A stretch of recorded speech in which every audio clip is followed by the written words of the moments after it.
It is 6 a.m. in the Mile High City on this, goodness, Bill, Wednesday? Yes, November 12th? Yeah.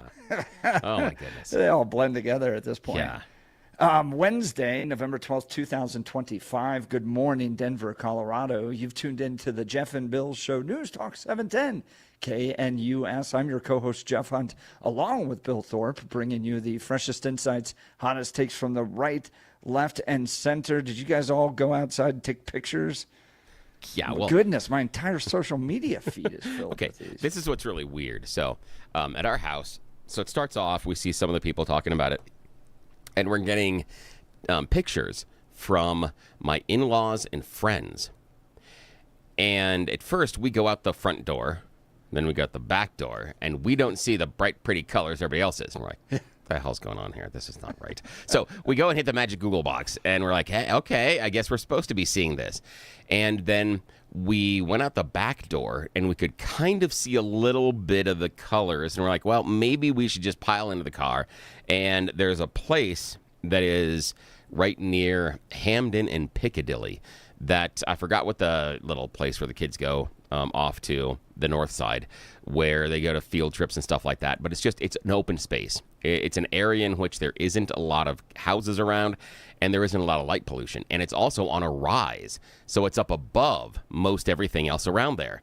And so we went and joined the dozens and dozens of other looky-loos that were up there on the rise and spent some time, and it was absolutely incredible. That was really amazing.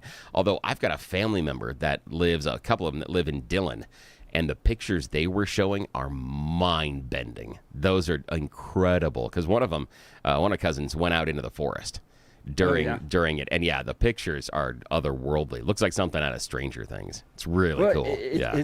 It's kind of funny in our family because my wife's really excited. This is something I've wanted to see my entire life. And she had talked about traveling at one point in our life up to the Arctic Circle or whatever it is to see these. And I'm traveling. I'm going to be speaking today in Rifle with the Garfield County Republicans. By the way, Rifle, classic. Love this town, right? So I'm staying at the La Quinta Inn here in Rifle. Hey. And there's a whole bunch of railroad like workers, like Santa Fe line like workers, and all their pickup trucks are in the parking lot.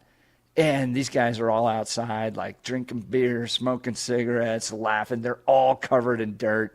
And it just reminds me that, like, Lauren Boebert is such a unique, like, depiction of Rifle, Colorado. Oh, yeah. Like, she's so, like, just tough, like, just, Western Rifle girl. Yeah.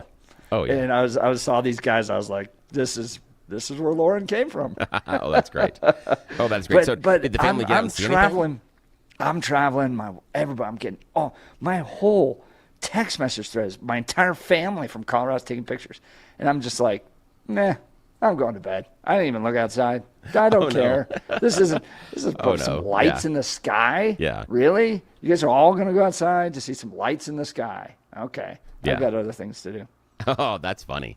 That's call me funny. Scrooge. I might be Scrooge towards this, but I don't know. That's Blake funny. the same way as Blake, because I was Blake outside. Let's check in. Pictures. Let's check in with Blake and see. Blake, were you outside looking at the northern lights? I was getting so many texts from friends in Lone Tree, and I'm like, man, please, I gotta sleep, and I still didn't get to sleep. And they're coming up here. There's a bunch of people coming up here, Northeast Fort Collins to I guess that's a great place. So they're going to check it out tonight, I guess. But no, I didn't see him. Sorry, guys. Yeah, I didn't either. I'm kind of like you. I think I'd rather watch a guy smoke and drink. I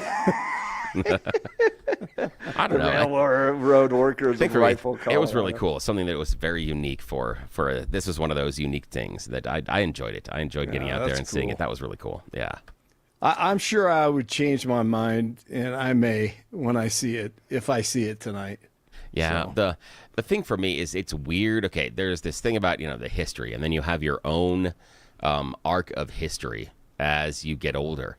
And when you're younger, you always figure that you're going to get a second chance. But there are things like this that you got to realize that, Sure. when you're getting up in years and you're looking in that mirror in the morning and go, damn, where'd all that gray hair come from? And second, where'd all the other hair go? And why am I getting hair falling out of my nose this way? I mean, what is going on here? How is this helping me? Yeah, when you're looking at that, you're like, you understand there are only so many more rotations around the sun, and how many more times will something like this happen? So, yeah, that for me is an extra motivation of the idea that, this instance, who knows how many more times you'll get this type of an experience. So I'm going to take advantage of it. What color was it, by the way? Oh, it started out, it was pinks and reds, which is really interesting. Yeah, I it started like out the with warm some colors. Yeah, That's it started out with some blues and greens at the bottom, but then as it got darker, it tended to brighten up into more reds, which is really interesting because I don't remember if you two remember it, but part of what I talked about when we flew to Ireland recently is we were up above the clouds, and because of the arc over the top of the world where we were going, we got to see the aurora borealis out the windows. But those were blues and greens and yellows. There weren't this really bright reds and pinks. There were shades of those, but that wasn't really where it was. And so this was an entirely different experience. Oh, yeah, the reds and pinks, and as it got darker, that's when the reds really grew. All of a sudden, it became just really, really red and dark red, pink. Like when in Stranger Things, when they're like going to the upside down and you see that big red hue in the sky, that's what you saw. That's what it was. It was really cool. It was beyond badass. It was really cool. Yeah. Apparently, it's a severe geomagnetic storm. Yeah. Science. Storm. Yes, it is. Science is beautiful sometimes. It's great. Northern Lights are expected to last into early Wednesday, and then they're gone. Yeah. So if you get a chance, run outside and see them tomorrow. It's tonight. Because that'd be neat. Yeah. That would be early this morning. Oh, well, crap. I think they're that's right. They're probably gone. That's right. I forget what day it is at times. The days run together. You have no idea. So if you missed them, just well. log into social media because your entire feed and probably your text messages are filled with these. Good night. Don't send them to us. I don't care. If you want to bother me, you can text them. If not, I don't care. I like seeing them. I'm fine. Yeah. I've probably seen 300 pictures of people's houses with the Northern Lights behind them. And this is why it's good that Jeff was not home last night, because this would have been the argument in the Hunt household.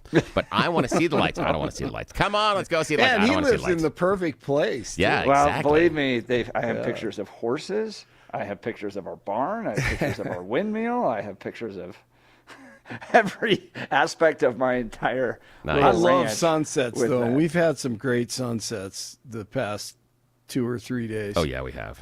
I love sunsets. They've been really pink. Man. Yeah, they've been really cool. Is it better than sunsets? Is it more romantic than sunsets? It's different. It's a different experience because, again, the sunset you can always anticipate is tomorrow. So this is more of that once, in a while type of a thing. So it makes it different. Also, because of where the sunset is, the colors row, in my mind, with the sunset, it goes from really, you have really, really, lots of colors, and then it kind of tampers down and becomes more muted as the sun. This was the exact opposite. As it got darker, it got brighter. And so that was the thing that was very unique. Interesting. Well, there you go. I'm glad people were happy. Oh, I had fun. It was beautiful. I've got other things to do with my life at this point. Says the guy at the La Quinta Inn. Yeah, exactly. Oh, great. Oh, thank you, Steve Reams. He's texting in on my personal cell. Thank you, Sheriff. It's not like I don't have 300 of these already. Oh, that's fantastic. All right. We've got a lot to talk about today. Jeffco declaring a state of emergency over SNAP. We'll talk about that. 7 o'clock. Jeff Crank's going to join us, Congressman. Congressional District 5 is the government reopening today. He'll give us the latest on that. Paul Batura with Focus on the Family. Very interesting piece about both the rise in people returning to church and the rise of people voting for socialists in this country. We're having kind of both sides kind of fired up and rising up. Paul Batura, Focus on the Family, will be joining us. And then Brittany Pedersen is upset that cheap labor won't be coming into a ski resort near you. What happened to Colorado ski resorts? We used to, remember when locals used to work there and you'd have 20-year-olds, all living together, cheap housing, skiing, getting free ski passes and working the resorts. What's happened to that? And why are they so dependent these days on foreign labor? We'll get into that in the 9 o'clock hour. So lots to talk about today. Now it's time for News and Comment with Blake Olson. Blake Olson. Blake Olson, News and Comment. Hey, good morning. It is Wednesday, 38 and mostly clear in Denver, expecting a high of 65 today. News sponsored by Pastor Camp Heating and Air Conditioning at 303-777-1234 to learn more about special savings opportunities on Lennox equipment. Our top story getting closer to the end of the Schumer shutdown, but of course, Colorado's Michael Bennet creating another disastrous scenario. It's a tragedy, and it's a completely predictable tragedy. But Donald Trump and the Senate Republicans, and I think the House Republicans as well, have been uniformly and resolutely opposed to doing anything to lift a finger to try to make people's lives better. Yeah, the Affordable Care Act was not affordable. And this was all about lining the pockets of the health care insurance providers as they help Democrats in elections. Hey, Stephen Miller, trying to change my mind on the filibuster. Well, yes, he is, of course, because when Democrats take power, if and when that happens, when they control at some point in the future, whenever that is, the House, the Senate, and the White House, what's the first thing they're going to do, Larry? They've advertised it, they've promoted it, they've talked about it, and they've booted two people, Joe Manchin and Kristen Sinema, out of the party for disagreeing with them on it, and that is ending the filibuster. They will end the filibuster. They will pass communist health care. They will abolish private health insurance. They will kick 140 million Americans off of their employer-sponsored health care plans. They will give citizenship and amnesty to every single illegal alien in the country, and millions more to come. Okay, when you put it like that, maybe I do not want it. They're starting to get me. All right, calling balls and strikes. I didn't like what DJT said here. Republicans have to talk about it, Laura. And does that mean the H-1B visa thing will not be a big priority for your administration? Because if you want to raise wages for American workers, you can't flood the country with tens of thousands or hundreds of thousands of foreign workers. You also do have to bring in talent. When we a have country plenty of talented people no, you here. Don't. No, you don't. We don't have talented people here? No, you don't have. You don't have certain talents, and people have to learn. You can't take people off an unemployment line and say, I'm going to put you into a factory where we're going to make missiles, or I'm going to put How did we ever do it before? Well, I'll give you an example. In Georgia, they raided because they wanted illegal immigrants out. They had people from South Korea that made batteries all their lives. You know, making batteries are very complicated. It's not an easy thing and very dangerous. A lot of explosions, a lot of problems. Okay, man. He's got to talk to someone about this. I totally disagree. Insiders fighting for insiders. America first. Remember, it's America first, no matter what. Just disagree.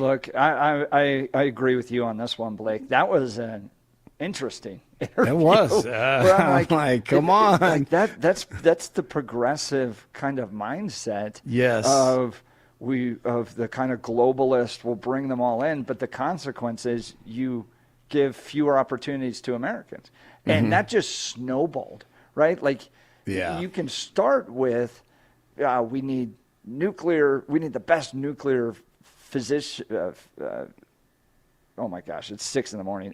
Physician. Nuclear scientist. Physicians, nuclear. Nuclear scientist. Scientist. Yeah, that's right. The very best in the world. Hey, we want them to come. Right. Yeah, absolutely. We need the best nuclear scientists. Yes. From Europe to come here. And you're like, all right, but then you're at the battery factory in Georgia, and it just kind of continues to snowball until Americans have fewer and fewer opportunities. I thought Laura Ingraham was exactly right to challenge him on that. Same here. Absolutely. Yeah. I thought she did a great job. And I think after he goes back and looks at it and listens to it, maybe, possibly. I think he worded it wrong. I think he was trying to say what you just said right there, that, hey, if we have the best top 2, 3, 10 scientists in the world who have to come here, who need to come here, who want to come here, okay. But of course Americans can learn how to do all these things. To build a battery? Right. Yeah, no, yeah, like exactly. he's the worst example there. No, I agree. That was that's exactly right. It's like the exact opposite of America first. I mean, I could even build a battery. That would be the result too. Yes. I have a picture right now of Blake sitting there, and his hair is all the explosion's gone up, yes. covered in soot. Yeah, that's what would happen. Absolutely. The Jeffco Sheriff's Office investigating a possible road rage shooting near Conifer.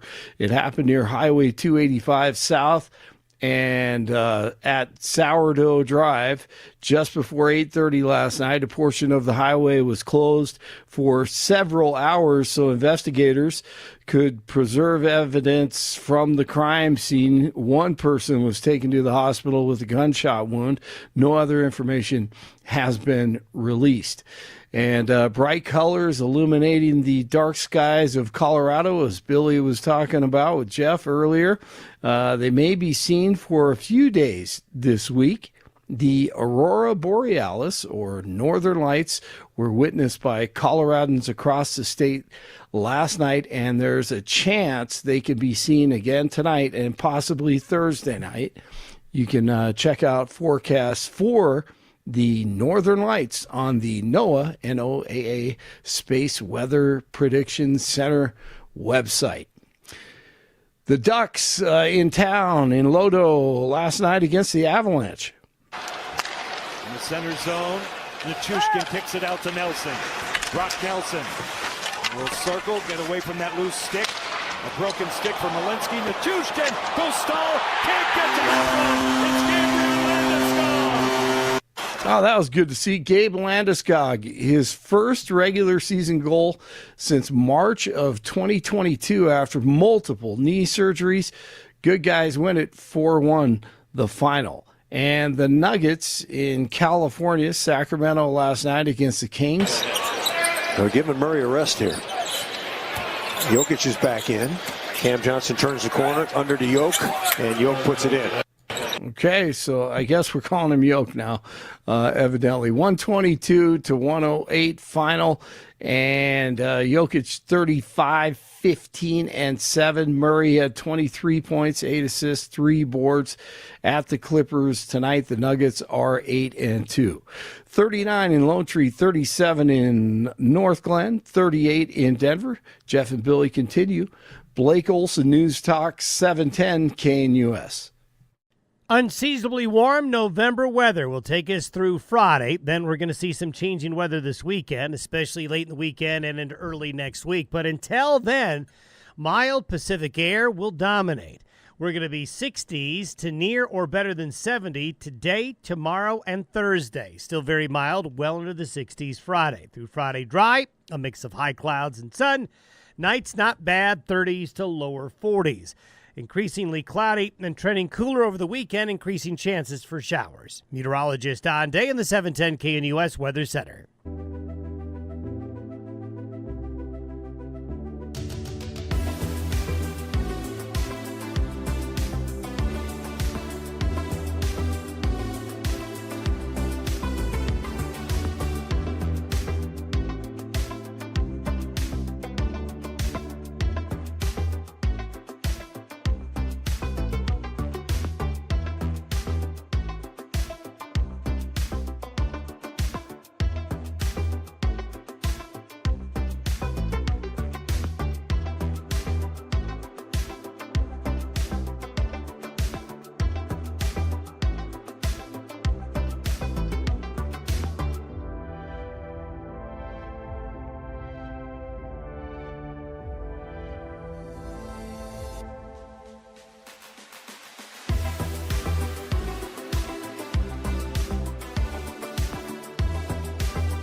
Jacqueline texting in, my son built a potato when he was in the 3rd grade and won the science fair. Oh, yeah, the potato battery. Yeah. Yep.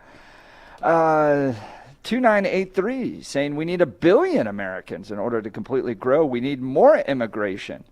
I don't think that worked. I think it artificially lowered wages for Americans. I think it took away home options. I think it drained our state and local resources, like you saw in Denver, like you saw in Colorado. I don't know, Bill. Are you with Trump on this? Bring in the H-1Bs. I think that within reason, as far as where they're targeted, yeah. I mean, remember, Trump's friend Elon Musk says that Americans are too stupid to do a lot of the stuff that he needs, so he has to have these H-1B visas because we're dummies, and we can't do the stuff that he needs us to. We do have government-run schools. But again, he says we're too stupid to do some of the stuff that he needs. So that's all I'm saying is that even there, he says that we can't compete with what we need to be doing. Yeah, I do think there's a role for it, and also the idea, though, do you think, though, it was abused? Do you think there are too many people? Do you think corporations kind of abuse the H-1B here's the thing. process? Do we think that corporations will try to abuse the rules? Yes. 150 times yes. Yes, of course they are. That's why you need someone that is supposed to enforce the rules. I mean, corporations and businesses didn't stop dumping their waste into the waterways around towns and cities just out of the goodness of their heart. I mean, there was a reason that rivers. Robert F. Kennedy. But again, there are reasons across America that certain rivers were not available to swim in. You weren't supposed to swim in the River New York. So again, that's part of the reason that they don't necessarily operate out of the goodness of their heart. So yes, it is. There do need to be guidelines. There do need to be some restrictions, and yes, they abused them. Of course, they did. The thing that I look at is that immigration also increases productivity. And that's part of it as well, as far as increasing the labor force. And I find it strange, though, at times when, we want to have competition for everything, but then we don't want to bring in the immigrants to be the competition. I find that a little bit strange. And I think it is needed. I think that it has been abused, and I think it's been misused.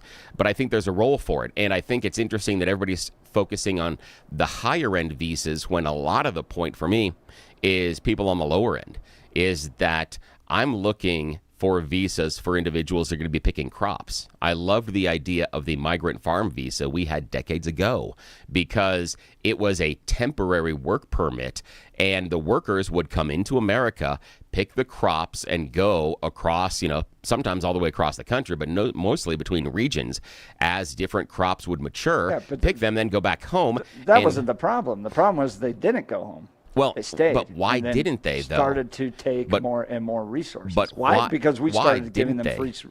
No, not at all. We started no, not at all. They didn't want to stay. We started pulling the migrant visas and their ability to go back home and then come back across. Yes, the system changed. Them. We started giving them lots of free stuff. No, the system changed. Why are we going to head back to Mexico? The system changed, and here's the reason. Why do we want to get back to Mexico? Where are your friends and family?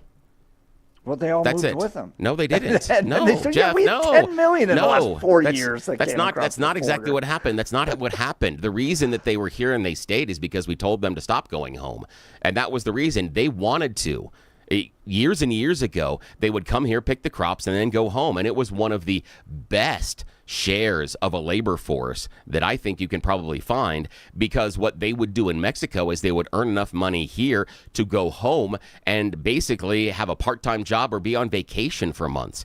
It was a good deal that you would come here to America and you would work your rear end off at awful conditions sometimes. Then you would have this extended vacation and you were able to help your family and sometimes community Bill, with it. It's back and forth. That's what they need to do. It's not revisionism. That's what happened. They all stayed here. This is why our state has a huge, massive budget problem, right? Is because all of a sudden resources, like go look at Denver General. It could barely keep its doors open because people stayed. That had an economic impact on our state. Well, feel free to join the conversation. Would love to hear from you. 303-696-1971. 303-696-1971. Text us on the Dan Capitalist Law text line at 720-819-5115. Billy and I will continue with your phone calls and texts. You're listening to The Jeff and Bill Show. This is Denver's Talk Leader News Talk 710, KNUS.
Welcome back to the Jeff and Bill Show. Lots of text messages on this one. Jeff is the Cesar Chavez of talk radio. That's funny.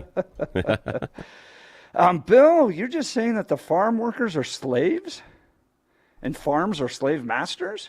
When did I say that? I'd be curious if we can go back to the tape and when I said they were slaves. When did I say that? I talked about cheap labor. I talked about an immigrant visa program. That's what I talked about, not a slavery program. I'm curious how the texter interpreted that when I talked about the immigrant program that allowed farm workers to come into the U.S. and then go back home afterwards. And it was exploitative. It had problems. It was not perfect, but it seemed to accomplish what everyone complains about now, that these immigrants come here and don't leave. When under that program, they were somewhat incentivized to leave, and they had the ability to. So you go back and forth. It was imperfect. It would need changes in my mind if we'd go back to something like that. But I never said anything about slaves. I don't know. Maybe you can help me figure out, Texter, what you meant by that. I don't understand, because I never talked about people being slaves or being kept in slave conditions or being. Well, don't you admit that they're paid less than Americans? Well, okay. So are we talking about all immigrant workers across the board are paid less? We're talking about those that are coming across to do the manual farm labor that you were just talking about. Are they paid the same amount as Americans? I'm not sure what the pay disparity is per se, but here's the thing.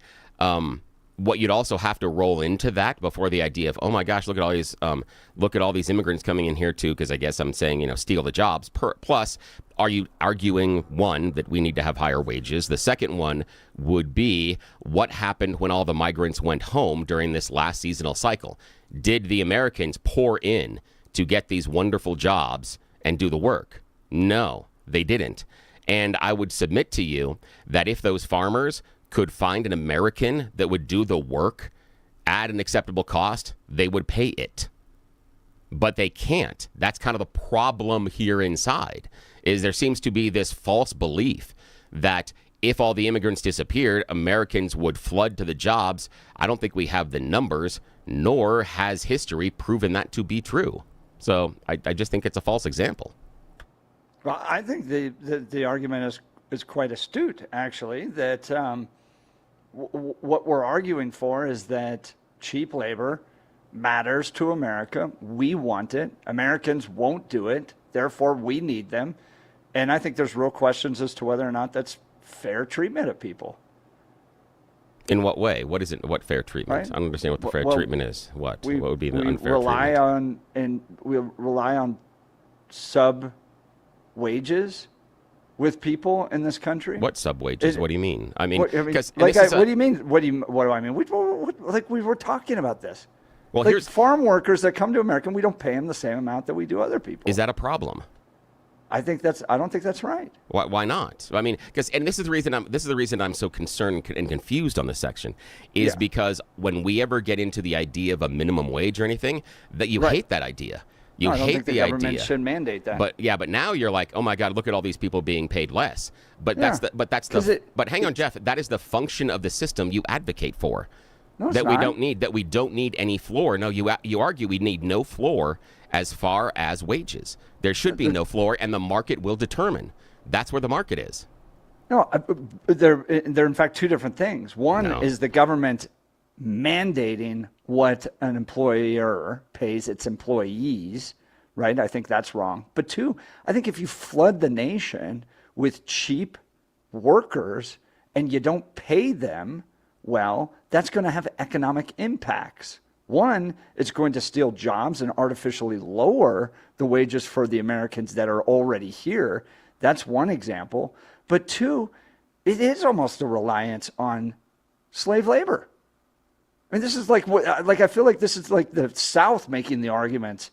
Like, how are we going to work? How are we going to have our economies? Our entire economies are based upon people and we take good care of the slaves, and they have good, they have a consistent job, that type of thing. And you're like, no, this is the improper treatment of a human being. Well, here's the thing. The problem that you have in your example is that we have a real world, contemporaneous example of what happens when the farm labor disappears. And Americans do not fill the jobs. Didn't happen. And this is something how is this any different than the argument made in the South? Hang on a sec. Hang on a sec. You think white Southerners are going to go out there and pick cotton? Hang on. The issue that I'm saying, what I'm saying is, you're saying that this is horrible to have all these immigrant workers in here because it's taking jobs from Americans. Correct. And what I'm telling you, contemporaneously, we've seen in the previous 12 months, the Americans didn't fill those jobs. So I disagree with the idea that the immigrants are taking jobs from Americans. We had the opportunity to get those jobs, and we didn't ask for them. So that's the example that I disagree with. I disagree with this idea that those jobs are ones the American worker is clamoring for and would fill if the immigrants weren't there, because they're not there, and we didn't do it. And that's within the last 12 months. So that's the thing that I think is wrong in the example that you're putting forward. Bill, you think America has to have cheap illegal immigrant labor? You added a lot of modifiers in there.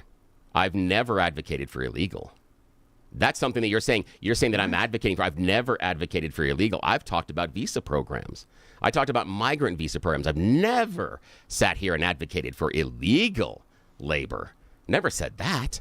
In fact, I'm the one that wants protections on the labor. I'm the one that wants a floor on what they can be paid. I'm the one in this conversation that talks about protecting them when they get here. You're the one that talks about them being a drain and more parasitic on society. I'm not the one that's calling. I don't want the illegals here. I think that's a whole different conversation. I'm talking about immigrants, and they're needed. Yes. All right. Well, join the conversation. Give us a call at 303-696-1971. 303-696-1971. Text us on the Dan Caplis Law text line at 720-819-5115, 720-819-5115. Andrew, how do Jeff and Blake feel about DJT saying we don't have qualified workers in America, so we need 600,000 Chinese? Yeah, I think this would fall right in line with the audio clip we played at the top of the hour where he's having the discussion with Laura Ingraham, where we go, no, these H-1B visas are bringing in 600,000 Chinese. It's this bizarre pivot from America first. Yeah, I got a question about that. The idea. Go ahead. I got a question about the America First thing. The idea that we need to bring in, and this is more Chinese students than we've ever had before. Right. And that's a part is when it's America First, we're going to bring in more of the people that are competing for the labor. That's a one that I got a real question with.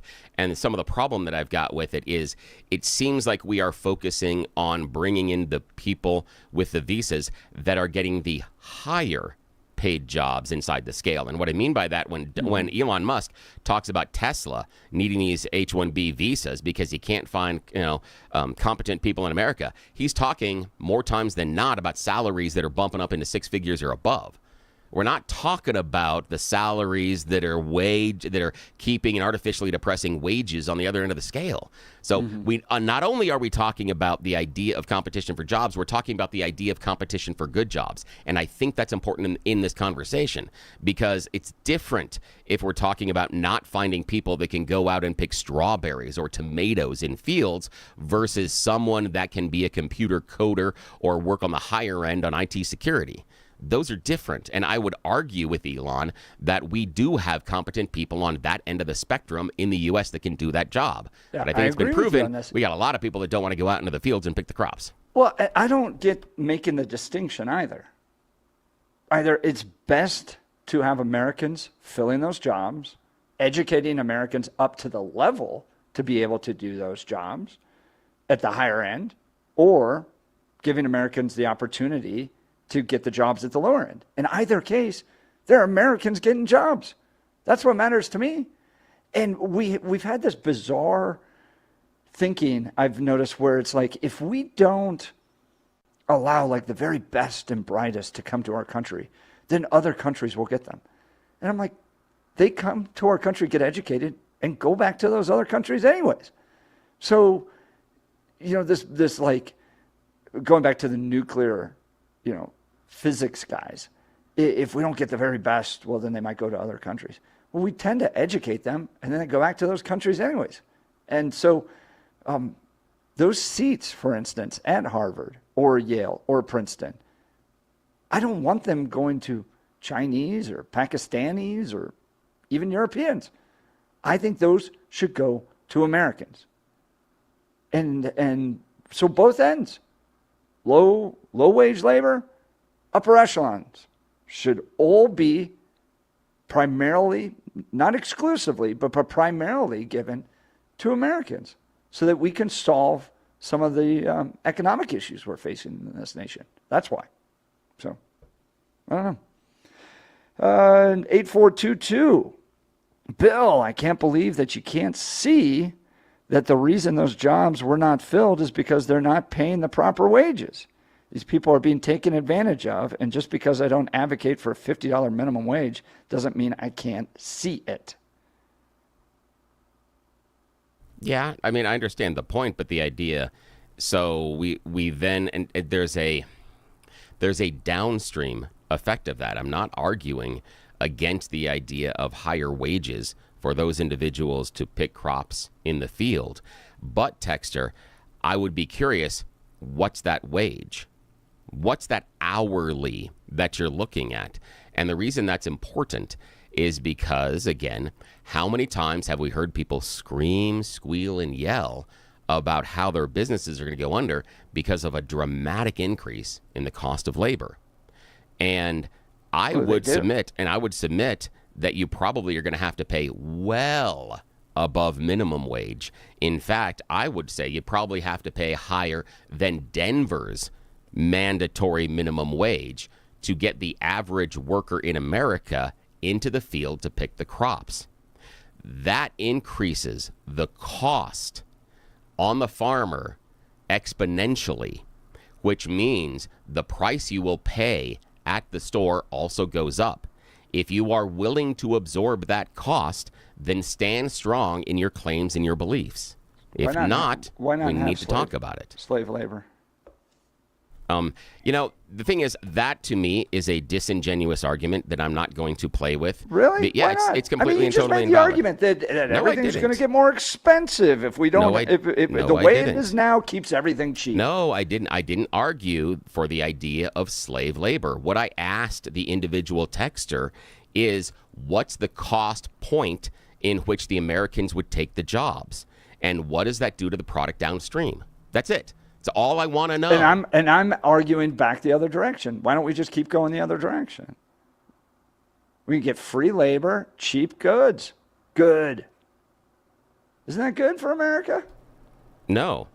I mean, the idea is, and the thing is that it's one of those things where when you start advocating for slavery, I think it's gone to a point in the conversation where either you are so unmoored from reality or you're just trying to be a troll that I'm not going to entertain that. No. No. The thing is, I don't have to entertain and I'm not calling you, Jeff, but I'm talking about the argument that we need to go back to slavery, something that is massively stupid and fundamentally offensive. Hang on, Jeff. Boundaries. It is put massively boundaries on stupid. your argument then. No, Jeff. It you is made massively the argument stupid that and fundamentally inaccurate, and it is absolutely disgusting. So I am not going to debate whether or not we need to go back to slavery because it is morally and ethically reprehensible. It's a troll argument at the core. Why? And it's not, and I'm not. Why? I'm not. Why going, is it I'm morally? Go, why is it morally and Jeff, reprehensible? I am going to go and talk to the phones. If I have to explain to you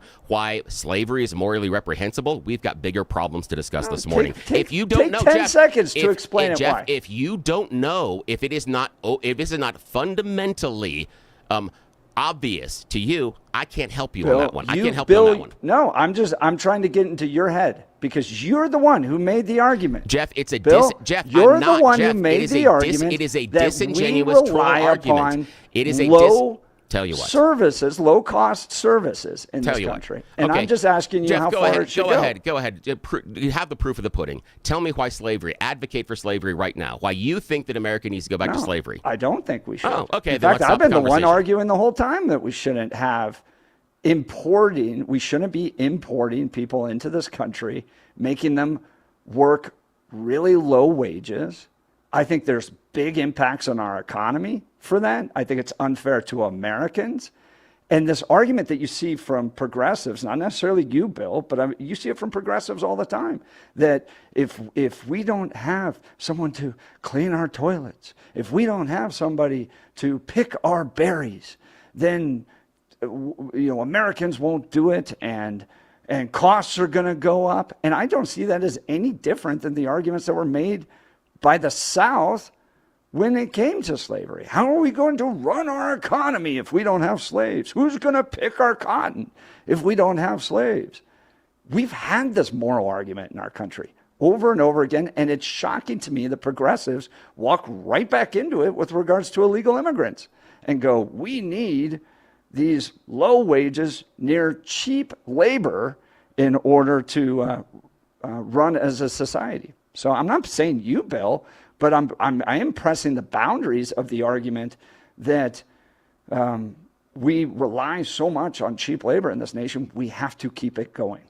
So, all right, we got a phone call? Yeah, Richard from Aurora. Morning, Richard. You're on with Jeff and Bill. Yeah, what's on your mind? Hey, good morning. I just have a comment as far as the wages.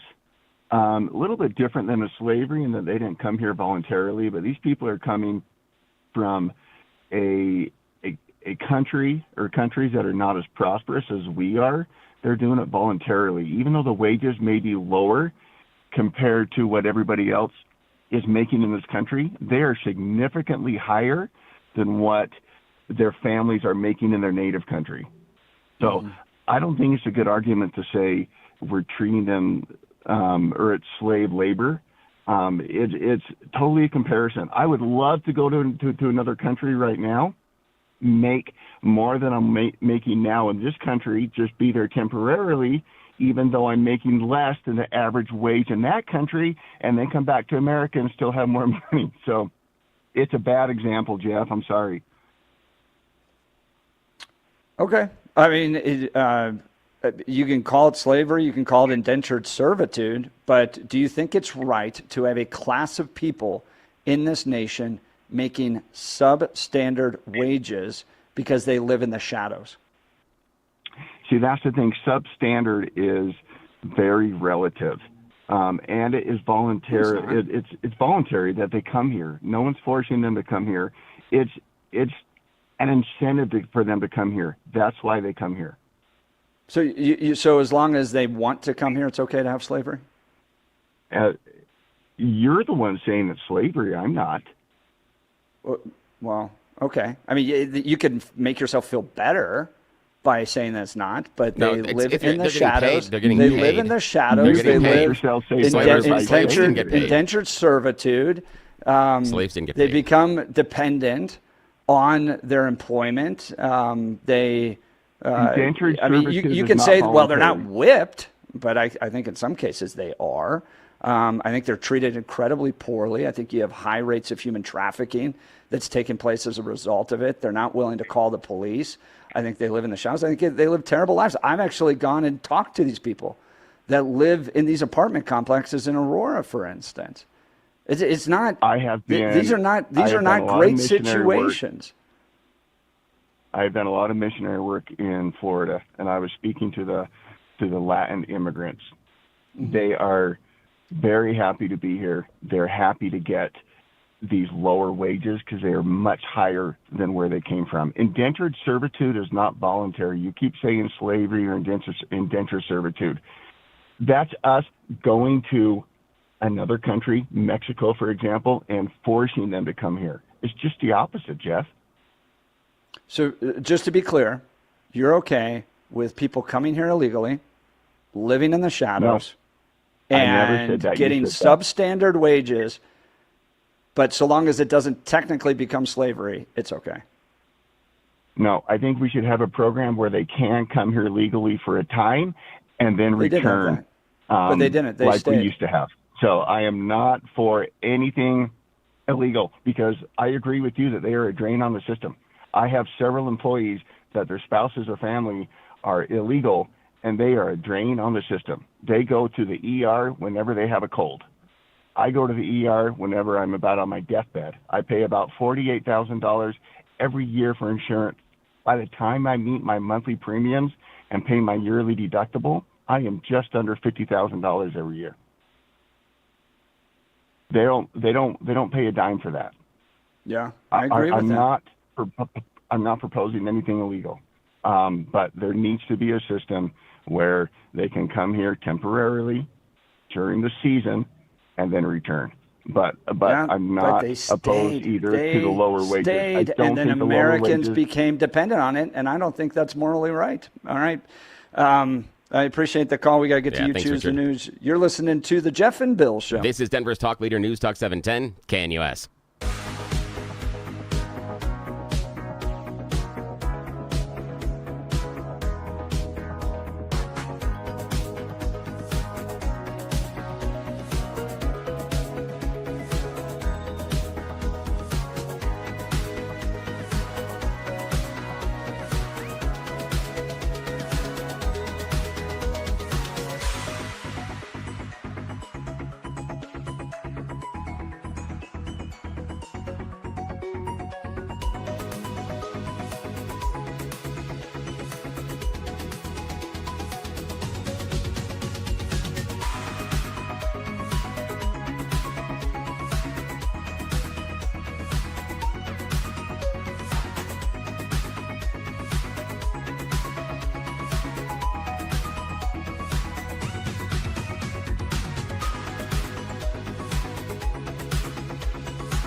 Bill and I kicking it off early this morning. The text messages, phone calls hot. We'll get back to them. Now it's time for Bill Thorpe's You Choose the News. Yes, it's that time of the morning where we get to play America's favorite fake radio news game show, You Choose the News.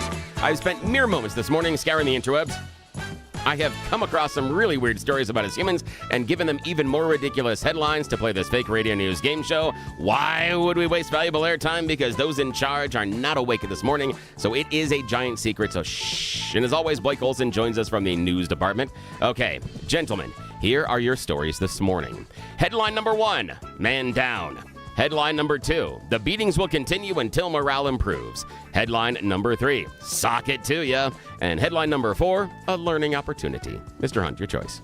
The beatings will continue. Yes, the beatings will continue until morale improves. That's what Target is telling all of their employees. Target has directed all those employees wearing the red shirts that you must smile at customers and make eye contact when they get into the store as soon as possible. The new initiative is called the 10-4 program. Under the program, workers must smile, make eye contact, and wave or greet a shopper who comes within 10 feet of them. Bonus points if you go and test that today. If they are closer, within 4 feet, the worker is now required to ask you if you need any help or how your day is going. Yes, you must be pleasant, happy, and interactive, or the beatings will continue. Yes. Forced enthusiasm at the job. I'm sure that'll work. Just act like you work at Chick-fil-A. Yeah. New effort comes after Target announced a batch of corporate layoffs last month. First major layoff for the company in decades. Layoff came 2 months after the resignation of the CEO amid declining sales and profits for the company. So they want to make the workers happier by forcing them to be happier. I like it. I'm sure it'll work out You well. got to do it. I don't see anything. Yeah. All right. I'm sure. Mandatory happiness already. I think they should have to ring cowbells for every person who walks in the store. There we go. Mandatory happiness. There we go. All righty. Blake, man down, sock it to you, or learning opportunity? Man down. Yes, man down. Russia's first humanoid AI robot was unveiled recently, and it graced the stage. The robot was presented by the robotics firm and then promptly fell over. Yes, just minutes into its into it being unveiled, it fell over. Okay, Jeff, real quickly. Sock it to you or learning opportunity? Learning opportunity. Learning opportunity. Well, Kim Kardashian is mad at all the psychics that told her she was going to pass the bar exam. She put out a tickety talk saying, "I'm letting you guys know all those effing psychics we met with are obsessed with are effing full of S." You were believing. I can't help her. Okay, this is KNUS.